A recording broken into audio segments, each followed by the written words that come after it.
President Trump met with Russian President Vladimir Putin last week in a confab that lasted over 2 hours. Ever since then, there have been conflicting reports of what happened during the exchange. According to Russian sources, Putin and Trump began the meeting by tearing off their shirts to compare their pectoral muscles, a competition which the Russians say Putin clearly won, with rippling pecs that were able to make his nipples rise and fall both individually and together. The New York Times, a former newspaper, carefully reported every claim by the Russians and even consulted a Russian body language expert. I'm actually not making this part up. The expert said Putin completely triumphed over Trump, though whether he was referring specifically to the peck contest was not specified in the Times article, or if it was obscured by the fact that I was wrapping fish in the paper while I was reading it. According to sources within the Putin camp, the meeting continued with an arm wrestling match, which resulted in the Russian president winning control over the state of Arkansas, as well as free lap dance privileges at several roadside gentlemen's clubs off the interstate between San Antonio and Albuquerque. The Russian sources say Trump was forced to beg for mercy from Putin after Putin, quote, showed strength like great Russian bear, causing many females to faint in admiration, unquote. A CNN panel discussing the Russian reports agreed that Trump had degraded the office of the presidency by not developing his biceps prior to the arm wrestling match. Chris Cuomo called for an investigation into whether the Trump campaign colluded with the Russians in order to throw the contest. And CNN reporter Jim Acosta demanded Trump put him on camera right this minute so that everyone could see what a dynamic journalistic presence he was. Acosta added that his not being on camera was a threat to the First Amendment since no one could see him. According to the Russian sources, President Putin scolded President Trump for sending out mean tweets about the American media. He explained that that was not as efficient as poisoning reporters with plutonium and pushing them out of windows. According to the Russians, President Trump took careful notes throughout the exchange and said he wished he had thought of the plutonium thing himself. Sources in the Putin camp said the meeting ended with President Trump swearing allegiance to the Russian government and hoping he could count on getting as much help in the next election as Putin had given him in the last one, and promising to consult with Putin on all major decisions in the future. CNN reporter Jim Acosta reacted to this report by calling for a full investigation into why he wasn't on camera. American officials completely denied the Russian version of events. They said Trump and Putin arranged a ceasefire in Syria. Then Trump told Putin, stop mucking with American elections or he'd knock him into the middle of next week. The officials did, however, confirm that Trump took notes during the part about poisoning reporters with plutonium and said they looked forward to their next confrontation with Jim Acosta. Trigger warning, I'm Andrew Klavan, and this is The Andrew Klavan Show. I feel hunky-dunky, life is tickety-boo. Birds are winging, also singing hunky-dunky-doo. Ship-shaped, ipsy-topsy, the world is zippity-zing. It's a wonderful day, hurrah, hooray, it makes me want to sing. Oh, hurrah, hooray, oh, hooray, hurrah. The Russians are coming! The Russians are coming! All right, that's the news. It's the news every day. We just play it every day. It's the same news because they cannot stop themselves. All right, we're back. We'll talk a little bit about this, but I'm so bored of this ridiculous story. I can't follow it anymore. You know, so we're back on our wonderful news set, and hopefully, I know we had a lot of tech difficulties yesterday. Mostly that's because our staff drink, and around 8 o'clock in the morning they start hitting the sauce, and by the time we get in here they don't know what the hell they're doing, and that's why that's why what's going wrong. No, look, we're setting up this wonderful new set, and it will work, and it will be going forward, but up until now the drinking is just dragging us down. The mailbag tomorrow, so yes, so come on over to thedailywire.com and subscribe. It is now, even now, it is only a lousy $10 a month, $100 for a year, and with a year's subscription, you get to drink Leftist Tears out of this Leftist Tears mug. I hope I'm drinking coffee out of this because it really does a great job in keeping the coffee hot. I hope this is not the same Leftist Tears mug that Shapiro was drinking up, because we all know that his saliva is made of acid, and I don't want to get any of that in my particular coffee. But today we have James O'Keefe. Did we test the Skype for James O'Keefe? Yes. All right. All right, we'll have James O'Keefe on, obviously the guy who does the incredible Project Veritas reports, including the latest one on CNN that kind of stuck a fork into CNN. But meanwhile, we should be talking about flowers. Here's what you don't want happening with flowers. You don't want to give your wife or your girlfriend flowers and have her say to you, all right, what did you do? Okay, that's what happens if you never give your wife or girlfriend flowers, right? If you never give her flowers, when you give them to her, she knows you did something bad. So you want to be giving it to her on a regular basis. And that way, when you give her the one because you did something wrong, she won't actually notice. This is why you need to go to ProFlowers.com. It is, it means it will stop you. You won't forget your anniversary. You won't forget your wife's birthday. You can go on. It's so easy. I recently went out and I got the... let me see if I can remember what the name of the thing was. It was, hold on, I'll tell you. It was, I have it right here. I wrote it down. There it is. It is the, what was it? The Farm Stand Flowers. The Farm Stand Flowers. My wife doesn't know about this yet because she's out of town today, so I sent it to her for Wednesday. You can just tell them when to deliver it. They will deliver it anytime you stay. Farm Stand Flowers are really, it's just a beautiful, beautiful collection. She's going to listen to this and it's going to give away the fact that I sent her flowers, but she'll get them tomorrow. It's easy to surprise somebody, and the Farm Stand Flowers, you can get 20% off of this collection or any of the unique exclusive bouquets of $29 or more. ProFlowers.com makes choosing the perfect surprise bouquet simple and quick. The flowers are guaranteed to stay fresh for at least 7 days or your money back. I use this thing all the time, so all this is true. The flowers come, they're in great condition, or you can get your money back. You get to pick the exact date. Your unexpected surprise will arrive. ProFlowers gives you more bloom for your buck. Big, beautiful flowers with more stems for your money. To get 20% off your farmstead flowers, here's what you do. Any other bouquet over $29, go to ProFlowers.com and use my code AK. See, they made it really simple because they know my audience. My audience is sitting around going, Klavan, how do you spell Klavan? AK. That's all you got to do. Type in AK at checkout, ProFlowers.com, and the code AK. Don't wait to make someone's day. Go ahead and be unpredictable. Again, I just ruined the surprise. I sent these beautiful, they're really a gorgeous collection. I sent these farm stand flowers to my wife, and now I've ruined the surprise. I used them the other week, too. Did you? Yeah, it's amazing. And? The reaction you get, I know, it's like you get. It really is. It really is. Women fall for this stuff. What can I say? Women like flowers. Yeah. Who knows what women are thinking? You gotta make an effort sometimes. I know you do have to make an effort. Absolutely.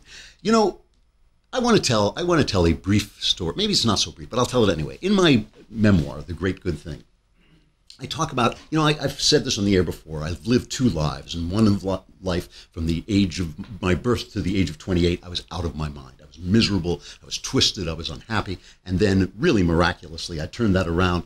You can read the whole story. I won't tell it here. But during this time, one of the things I was a fake. I would fake. I did no schoolwork. For the first several years of my life, I did no schoolwork. And I never read the books that I was assigned. So Moby Dick, a book I've now read 3 times, never read it. And yet I took tests on Moby Dick. I went to discussions on Moby. It was incredible. I got through it. How did I do it? Here was my con. Okay. I had a con. The con was this. All you have to do is say something shocking and nobody will notice that you haven't read the book, that you don't have anything. You don't have the stuff you're talking about. So you come out, Moby Dick, great classic. You say, I think it's overrated. I think Moby Dick is overrated. Only takes one sentence, right? And now they're on the defensive, and it never occurs to them to say, oh yeah, what happens on page 15? It doesn't occur to them to test your knowledge. War and Peace, it's so long and boring. This worked every single time. It only takes 1 second to say, oh, John F. Kennedy, that bullet could never have done what it did, and it takes hours to prove that the bullet could have done exactly what it did, because people don't know what they don't know. They don't know the information they don't have. And this is how, and look, we do it on the right. There was that thing about the Pizzagate. It only takes a second to say Hillary Clinton is peddling children for sex, right? And it's so out of this world that it sounds believable somehow. Who would say something like that if it weren't true? And how do you disprove it? How do you disprove that a pizza store, is selling children in a tunnel underneath the White House or whatever the hell it was? It's very, very hard to do. If you say something, this works, by the way, at the highest levels of thought. If people say to you, very soon, science is going to prove that the self doesn't exist. It's simply a matter of chemicals and electricity. It takes 1 second to say that. It's nonsense. It is nonsense. There's a person sitting there proving to you that he doesn't exist, and that he can tell that that himself, yourself, is a hallucination. There's a difference between a hallucination and reality, and he, who is a hallucination, can tell the difference between hallucination and reality. He's talking rot, but it takes forever to prove that it's not true. This Russian thing, okay, now they've got this story, and it's a story. I admit it's a story. It's a small story, but Donald Trump Jr. and Paul Manafort and Jared Kushner were suckered into a meeting with this Russian lawyer and some music promoter in England who was connected to Trump in some weird way said, oh, she has information that is part of, according to this latest email, that's part of a Russian attempt to get stuff on Hillary Clinton and support Donald Trump. Now, nothing came of this, right? The lawyer herself says this Russian lawyer says she has no connection to the Kremlin. That doesn't mean that much because everybody in Russia with any power whatsoever has some connection to the Kremlin because that's where all the power in Russia is, okay? But they sat down at this meeting. Obviously, nothing happened. Really, the whole thing was some kind of dodge to get in and talk about this Magnitsky Act, which basically keeps Russians from banking here, which is their whole point and purpose in life. And they keep saying it's about Russian adoption. The Russians struck back against this act by preventing Americans from adopting Russian children.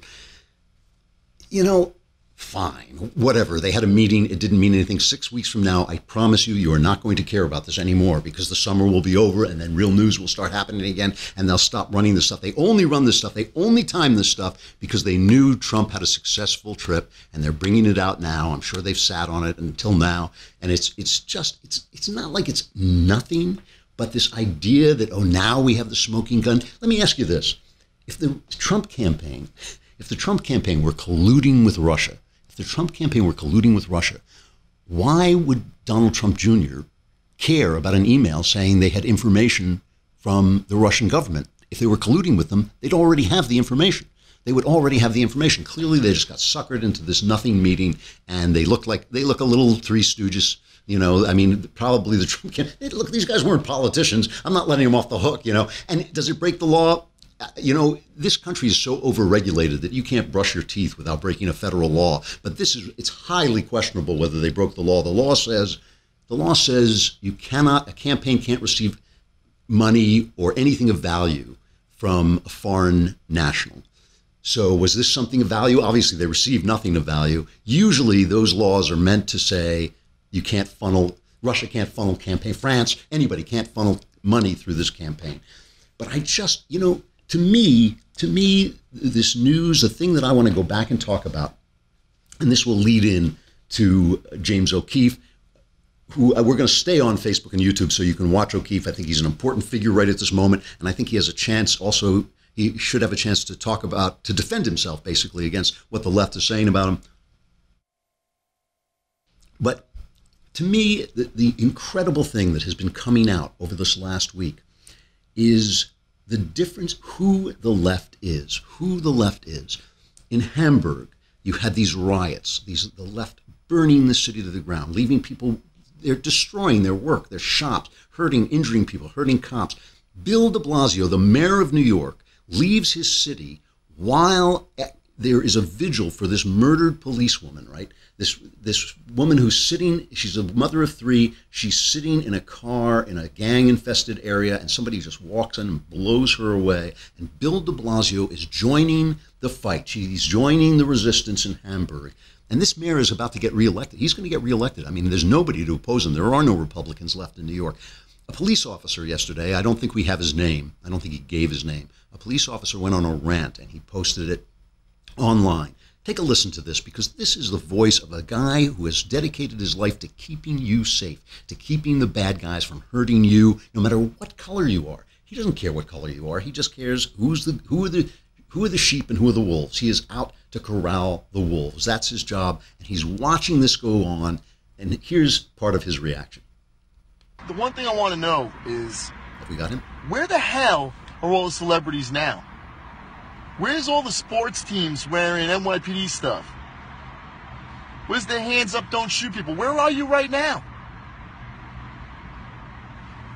Why is it every thug, every career criminal, every piece of garbage, low-life scum of the earth gets the attention, when they're shot and killed for breaking the law, for threatening others, for victimizing people.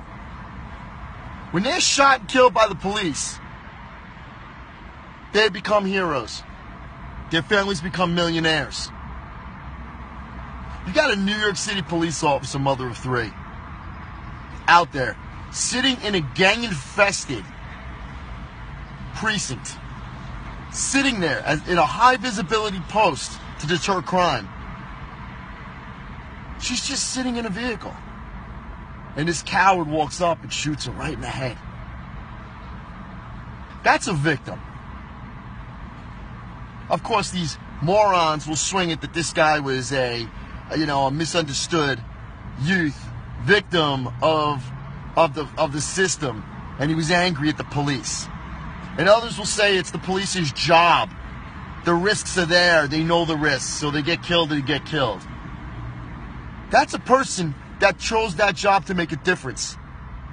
That's a mother of 3 children. She went to work and didn't come home. An honest man out in the street who's just lost a colleague. And here's what the left is talking about. The Russians are coming! The Russians are coming!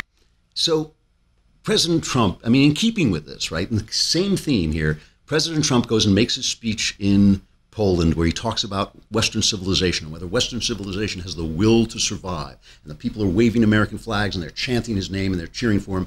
Here is Jeff Zeleny, who is now, I guess he's now with CNN, but he used to be with the New York Times. He is the guy who famously, when he was the political reporter of the New York Times, asked President Obama, got a chance to ask the President of the United States a question, and his question was, what enchants you about being President of the United States? This is that clown, right? This is the guy, they give a Pulitzer Prize to this guy. And here's what he said. Listen carefully to this, because this tells you everything about where the left is, what he said about the defense of Western civilization. I would argue that this speech is one of the best speeches in terms of a thematics and staying on message and sort of offering a worldview that he's given yet. And the setting was interesting. It was in the Krasinski Square in Warsaw. Thousands and thousands of people were waving American flags and Polish flags. But this is not a speech he could have given really any place else. And this is a white America first kind of speech. He was offering a very stark view, actually, about about migration, about immigration, about other things. It wasn't a modern day speech, if you will. It was sort of a throwback speech. But he was offering a sense that, be afraid of what is happening in the world now. This is a Stephen Miller written speech. He's one of his top policy advisors here. And it was praised in a lot of corners, but he probably couldn't have given that speech here in America.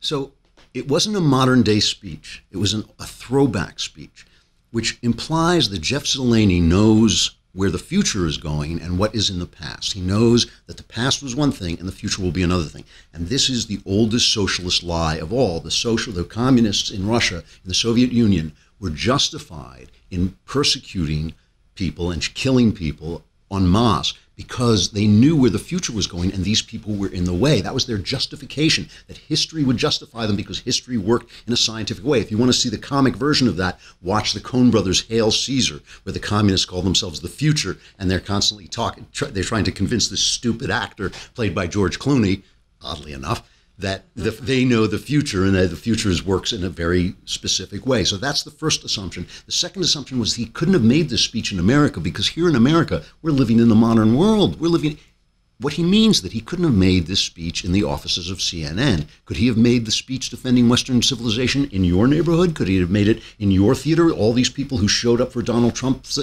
speeches, who lined up in winding around the corner in all these places all over America? Could he have made the speech there? Of course he could have. He just couldn't have made it to Jeff Zeleny. For Jeff Zeleny, it's the past because he knows the future. This is the thing, Western civilization. And the other thing, of course, was this white America.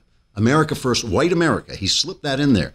They can't hear the idea that black America, that brown America, that lady America could not participate in the values, the successful, brilliant, freedom-loving values that were first formulated by white males. The idea that these values aren't suitable for everybody. The idea that if your tribe discovers fire, I can't use fire because it's your tribe. Is currently unavailable.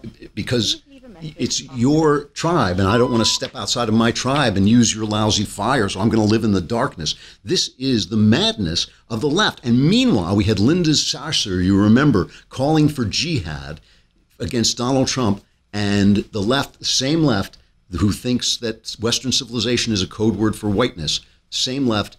Time magazine runs a piece that says Women's March organizer Linda Sarsour spoke of jihad, but she wasn't talking about violence. Sarsour herself compared herself to Martin Luther King, by the way. She said she was just walking in the steps of Martin Luther King, like when he called for jihad. Mark Lamont Hill, the college professor who has just become really an angry, angry man, he says, he tweets out, the people disagreeing with Linda Sarsour clearly don't understand what jihad means. How could we be confused about what jihad, what are we, fools? How could we be confused? Legal editor BuzzFeed, Chris Geidner, hey, you people scare-sharing Linda Sarsour's speech, read the transcription, which I just made because you're all trash misquoting her. So Bill de Blasio is in Hamburg protesting while a New York City police officer lies dead in his town, and their subways are falling apart. And Linda Sarsour's jihad is just calling for, it's just an intellectual struggle, a spiritual struggle. And Western civilization is a racial. How on earth? I mean, do they believe they can sell this? Do they believe that we are going to be confused by all this talk? Let's play it one more time, Bailey. All this talk, they believe we're going to be confused by this. The Russians are coming! The Russians are coming!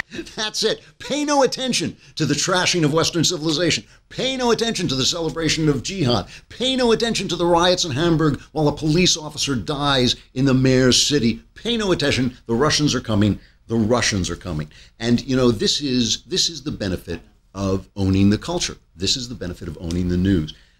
Have we got O'Keefe? Yep. All right, we got O'Keefe. This is why I want to bring on James O'Keefe today. This is the benefit of owning the news. James O'Keefe is obviously the award-winning journalist and writer who has started Project Veritas and Project Veritas Action. He has done all these hidden camera. Andrew Breitbart used to stand up at the end of his speeches and hold up his phone and say, if you have a phone like this, meaning a camera phone, you are a journalist. Obviously, James O'Keefe has pulled this to a new level. He's exposed Planned Parenthood's racist policies. He caught them on the phone agreeing to concentrate on aborting black children. I mean, amazing, amazing stuff. Obviously the Acorn expose that really virtually destroyed that organization. And now he's gone after CNN and says he's going after the mainstream media. James, how you doing? Been a long time. I haven't seen you since the NRO cruise, I think it was. Yeah, we were on that National Review boat, and I was giving a presentation on voter fraud. Great to see you again. It's nice to see you, too, and you certainly have gotten yourself into more trouble. Always. Yes, always. So let's start with this. I mean, one of the things that the left loves to do is they love to take guys like you or Fox News or Rush Limbaugh and demonize them to the point where all the left has to do is speak your name, and it seems to refute the points that you're making. So all the left ever does is they say, oh, that's Fox News. Oh, that's James O'Keefe. That's Rush Limbaugh. Right. So they put you in this position. And so I wanted to bring you on to let you talk back into that. Let's start with this. You've gone after Planned Parenthood. You went after Acorn. You went after NPR. Why are you're now going after, you say you're just starting with CNN, right? Is that right? Right. Yes. Why are you going after the news media? You're someone who likes to bring up Andrew Breitbart's name up a lot, and I do too, because he was a kind of a media mentor of mine. The media is everything. The media, Dinesh D'Souza says the Republicans they're afraid of the terrifying power of the press's narratives. The ability for the media to shame the Republican Party. It's not based in any type of truth or sort of reality. It's based in shame. And the political left has a sort of monopoly on virtue in this country. They're the good, they're the evil, we're good. It's not just right and wrong. It's not just logic. It's we're good and they're evil. And as long as the media is able to create this false dichotomy where they're literally wanting to kill poor people and hate black people, it's not true. But as long as the media is able to create these artificial constructs, then we're not governed the right way. Yeah. So what we want to do is expose the media's real political motivations, and this Russia stuff that we exposed in the CNN was pretty earth-shaking because it showed senior CNN leadership were doing things they knew that was, in their words, BS, in order to make profit and to advance this agenda. And that's the reason why we're doing it. The Andrew Breitbart said the media is everything, James. The media is everything. The media has more power than we think it does, and we're at a crossroads in our country where that power is now shifting away from the established media towards the citizen press. Well, that is exactly my next question, because I agree with everything that you just said. I mean, obviously they have created an atmosphere, an intellectual atmosphere where it's almost hard to think, because if you're not a leftist, you're a racist. If you're not a leftist, you're a sexist. If you're not a leftist, you're hateful. That's the way, basically, they have taught everybody to think. And even sometimes you hear the right talking about this. So you just said at the end of what you were saying, you said the power is shifting away. Do you believe that? Do you believe that the mainstream media is being beaten back? To an extent. We're at the tipping point, and we're not yet, we haven't quite crossed it. The CNN, MSNBC, NBC News, ABC News still has power, a certain type of power. They have power over certain people. The Republican Party. They have power over the Republican Party. They don't have power over the voters. Voters voted for Trump despite the media. I don't think Trump had a single cheerleader in any media, and Trump won despite them. But they have power over Mitch McConnell. The media has power over Paul Ryan. I mean, incredible power. In fact, if you're a Republican in D.C., you have 17 microphones pointed in your face. Any human being that cares about their own survival and self-interest would it takes an enormous amount of moral courage living in Washington, D.C. I can't live in D.C., and I'm sure you couldn't either.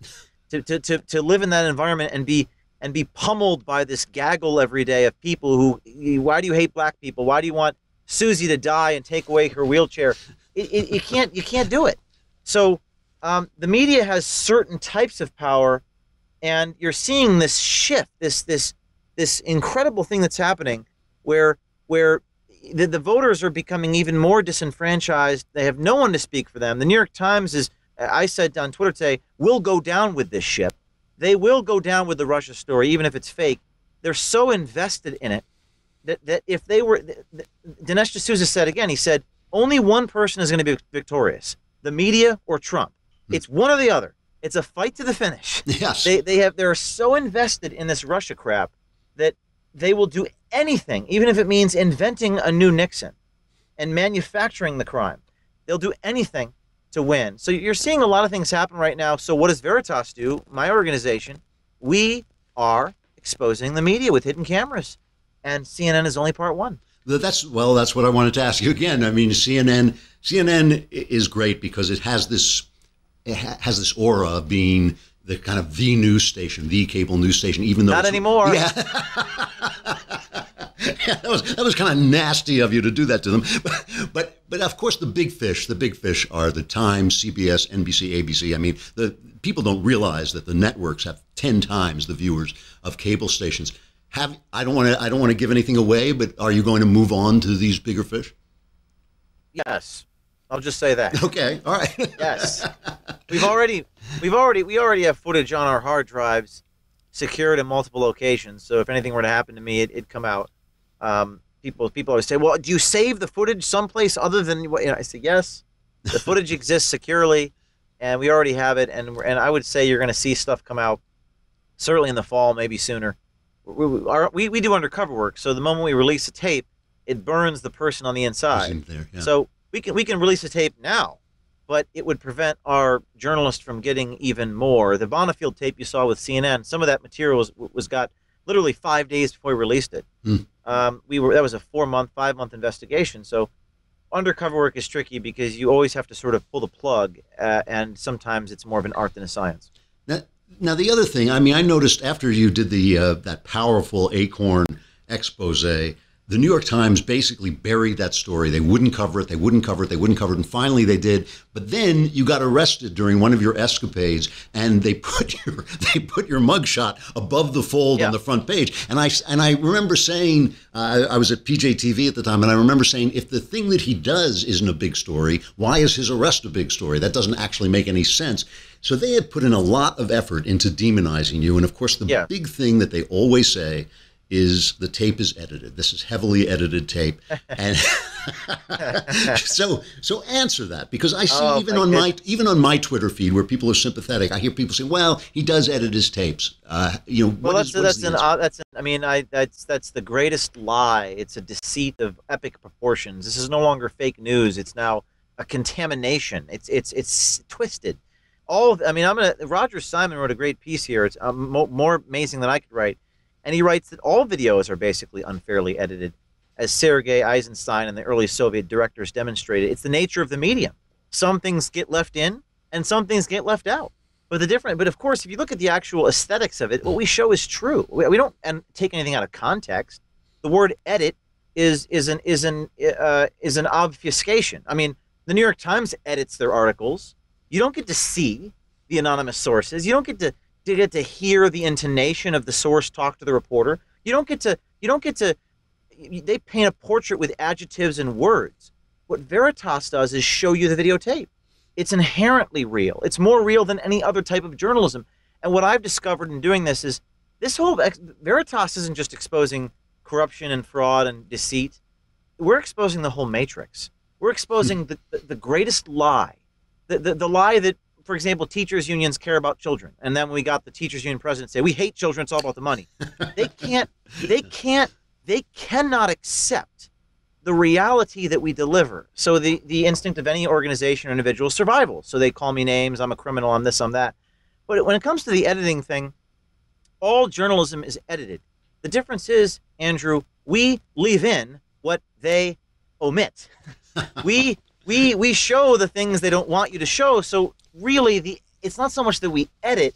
They would argue that we're reductionist, but teachers unions are good because they give money to the Democrats. They just have this cognitive dissonance, this rationalization. So it comes out, well, he edits the film. Well, there's no out of context edit. Van Jones did indeed say that Russia is a nothing burger. Was he talking about? But they'll say, but that's bad that you're showing the American people that, because the American people will come to the wrong conclusion about Trump. It's a rationalization that you're seeing. Is Van Jones, when Van Jones said that, was he talking about the entire Russia story, or was he talking about a specific story? He's talking about the Russia.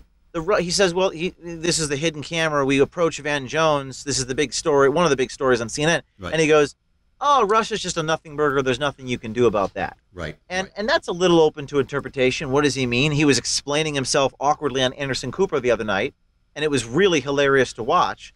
But the point to you is there's a conflict of visions between us, you and I, citizens, who believe that the American people deserve to have unfiltered, raw, true information, and the New York Times and CNN, which says, no. Don't show the American people the raw information, because the raw information might lead them to vote for Trump, might lead them to vote against the teachers' unions, might lead them to say we need to reform welfare. In other words, the mainstream media depends upon selective editing and obfuscation and camouflage through flowery written articles. And Veritas presents to you raw, unfiltered information. So to answer your question is, of course they have to say that don't look at that tape. Don't look at that tape. And that's what this all comes down to. It comes down to a war and a conflict of visions between these two competing forces. You've actually been kind of persecuted for doing this, haven't you? I mean, that's obviously you haven't been hung upside down and tortured, but you've been given a really hard time by actual legal authorities, isn't that fair? I've been arrested. I've been falsely accused. In Louisiana, it was not true. I always say to the people on Twitter, I say, well, you're a convicted criminal. I said, yes, I have a Class B misdemeanor. A Class B misdemeanor. Bob Kramer is a convicted felon. He's best friends with Barack Obama. Martin Luther King was a convicted criminal. Yeah. Throughout the 20th century, history is replete with examples of people who pursue justice and are falsely accused. And you'd think the left would understand this concept of falsely accused. This is like they don't understand. Like, I don't understand. We're doing something that has never been done before. We're taking hidden camera. We're combining it with crowdsourcing technology, and we're distributing it to the masses. No one has ever done that the way that we're doing it. And I stood falsely accused in Louisiana. The prosecutors resigned in disgrace. They destroyed my evidence. if I was doing this to the NRA, I'm sure that we would have Nobel Peace Prizes, Academy Awards, but you know, I choose to go after the sacred cows. Yeah. And I don't complain about it. I believe that it's more it's kind of more fun to go against the grain, but it is what it is. Is there? Well, let me ask you this as a final question. Are you hopeful at this moment? I mean, the mainstream media, one of the things I really like about Donald Trump is what he has done to the mainstream media, and that he has become a voice of all these people who, as you say, have been demonized by the mainstream media. And he has become their voice. They think it's a glitch, a bug, that he attacks them. Most Americans, I think it's a feature that he attacks them. Right this moment, are you hopeful that the grip they have on our national conversation can be actually broken? That's a great question. Here's my twofold answer. Number one, I think that Trump has the ability to transcend his presidency by going after the media, because we are at a turning point. I think things are lined up for a pendulum shift right now away from the 50-year centralization of social control that the mainstream media has over it's a propaganda war. I mean, it is what it is. It's a propaganda war. They've been doing this since the 1920s. The idea that you can filter information. The New York Times, and by the way, hint, we may have some of these media people on tape saying what I'm saying right now, like in their own their motivation. Cool. They do not want you to see the truth, because if you do, if people could see Lois Lerner from the IRS saying, let's go after those conservatives because we don't like them, there would be riots in the street. Forget the hearings. Forget the political gamemanship of DC. People would say, I don't believe in the system anymore. And the media has an interest in protecting the status quo. So when you get these people on tape saying that, and Donald Trump embedded our videos in Instagram. Donald Trump, the press secretary of the United States, Sarah Huckabee Sanders, said, go watch these Project Veritas videos. When you have a president who has the brass balls to say, hey, media, calling you out, this has the potential to transcend his presidency and expose the media once and for all. So I think I am hopeful, but also, Andrew, I know that the New York Times will go down with the ship. Mm-hmm. They will die on the cross. It doesn't matter how fake or unreal the Russia stuff is. They will never, ever admit they are wrong. I don't know if you saw the thing I did with the Washington Post where I framed the retraction. I framed the front page retraction. This is my way of showing the American people that they're going down with the ship. I mean, I put the retractions front and center so people can see it. Well, James, I think really this is truly important work. I think you made the right choice in who you're going after, and I'm looking forward to see what you do next, and I hope you'll come back and talk about it. We'll be back, I promise you. All right, thanks a lot, James. Good to see you. Thank you. All right, stuff I like. You know, it really does matter. I mean, this thing, he's absolutely right that this is where the battle is being fought. It is being fought in the level of information, not just in the news media, but also in the academy, also in Hollywood. And personally, I think we're really at a turning point, and I think we have a true chance of winning. That doesn't mean we will win, but I think we have a true chance of winning. Stuff I like. We got to do stuff I like, and I'm running out of time. I saw A Ghost Story, which is this new picture by David Lowery. What are the pictures he's done? Just some bodies, them saints. He did Pete's Dragon too. He did the Pete's Dragon. That's right. And it's from A24 as the studio. A24 is the studio. They're the ones who did The Witch, Ex Machina, Green Room, Moonlight. This is part of this new small intellectual ghost story trend. The Witch, The Babadook was one. It Follows was one. Ex Machina kind of one, sort of more science fiction. Green Room, which I haven't seen, but which I heard is really tense and interesting. But Ghost Story is different, and it is Variety, the trade paper, called it intermittently successful, and I would say that is right. There is a moment in the middle of this picture that really works, and basically what it is it's Casey. This is not giving you. This is just the premise. Casey Affleck and Rooney Mara, young lovers. He dies, and he comes back as a ghost who looks like a Halloween joke. He is just a sheet with eye holes in it. That's what he is, and he follows her around.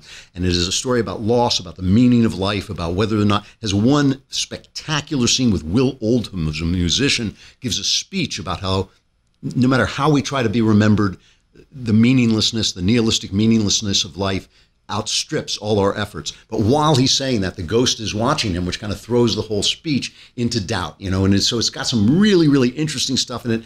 It's self-indulgent, and it has a scene close to the opening where Rooney Mara eats a pie. The camera stays in one place. Did you see this, Austin? No, I hope you'll see it, because I'd like to know what you think. I mean, the camera stays in one place, and she eats this pie for what must be 5 minutes. I seriously thought my wife was going to just get up and walk out. It was like watching paint dry, and you could have accomplished every single thing in the scene in 30 to 40 seconds. I mean, every single emotional beat, every single piece of meaning could have been. So it's kind of annoying, and I wanted to bring in. I couldn't find the clip of the guy speaking. So, but it did, as you know, I love ghost stories. I just cannot tell you how much I love them. And ghost stories kind of came into their own right about the turn of the last century, right around 1900, with M.R. James and people like that. Some of the great, and mostly in Britain, some of the great British ghost stories. If you've never read The Monkey's Paw, you should really read The Monkey's Paw. I'm sure you've seen the movie The Monkey's Paw. I'm sure you've seen the story embedded somewhere. But if you've never read it, you really should read it. But the ghost story is coming back, and that's a really interesting thing. A lot of times they say the ghost story is connected to World War I and all the death and people trying to deal with all the death of World War I. I don't believe that's true at all. I believe it has to do with the rise of what I've been calling scientific logic. Not the rise of science, but the rise of scientific logic. Scientism, it's sometimes called. Science has given us all the great blessings in the world, all the cures, all the technology, all the wonderful things that we have, the way we travel, all this stuff. But it has done it at a price, and the price has been that it has said to us, in order to believe in our science, you have to stop believing in anything else. You have to believe that we have this hammer, and therefore everything is a nail. And I believe that logic is collapsing, because if you follow that logic to its end, it would mean that you don't exist, essentially. It would mean that you have no free will. It would mean that you have no spirit. It would mean that all your observations are in doubt. They don't mean anything. That was basically the story that was sold to you, that your observations are not reliable, when so often your observations are reliable, and the only way you can tell they were unreliable is because often they're reliable. Otherwise, how would you know they were unreliable if they weren't so often reliable? All the logic of scientism is collapsing, and that's why I think ghost stories are making a kind of a comeback. Very recently, there have been some terrific ones. Paranormal Activity, I think, is very close to being a classic, and has this is the moment. I'll just show you this one moment from Paranormal Activity, because to me it's one of the great things about ghost stories. I don't like horror stories. I like ghost stories because of moments like this one. There's footsteps in, but there's no footsteps out. Oh, God. Turn on the light, babe. Just get out, let's go downstairs. It's still here, let's go. I know we came from. Where is it? What? Oh. Footprints stop over here. I think that they sent me a trap. Please, let's go. Oh my God.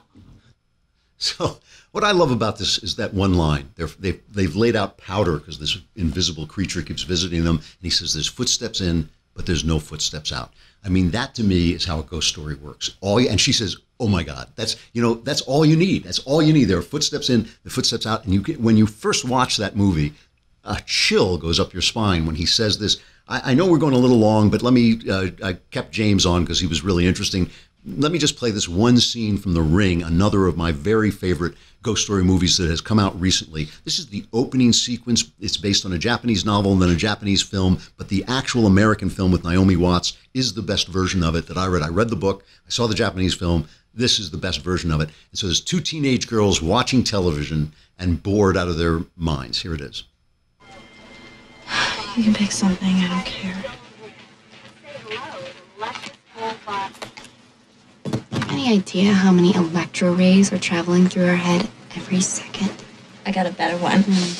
Have you heard about this videotape that kills you when you watch it? What kind of tape? A tape. A regular tape. People run it, I don't know. You start to play it, and it's like somebody's nightmare. Then suddenly, this woman comes on, smiling at you, right? Seeing you through the screen. And as soon as it's over, Your phone rings. Someone knows you've watched it. And what they say is, you will die in 7 days. And exactly 7 days later. Who told you that? Somebody from Rivera. Who told you? What's your problem? I've watched it. I love this stuff. You don't have to show anything. Nothing has to jump out at you. Nobody has to bleed. You tell a ghost story and she says, I'm in it. I watched that tape. I am in that ghost story. And the thing works every step of the way. The rest of the movie, it's really a terrifying film, and yet there's not a lot of gore, not a lot of blood in it, not even a lot of boost scares, which I find very cheap. One of the reasons I hate horror movies is I hate things jumping out at me. All right, we got to go. Good show. I hope it came over. I hope our tech worked. All right. Austin, 3 cheers for Austin. If you subscribe, first of all, the mailbag is tomorrow. So get in your questions. Yes, we will answer your questions. Answers are guaranteed correct. They will change your life occasionally for the better. And if you subscribe, you can not only be part of the mailbag, but if you subscribe for a year for about $100, you get this cup out of which you may drink leftist tears. I have been drinking them throughout the program. Jess heats them up for me, and I get free hot leftist tears. It's so good. I'm Andrew Klavan. This is the Andrew Klavan Show. We will be back again tomorrow.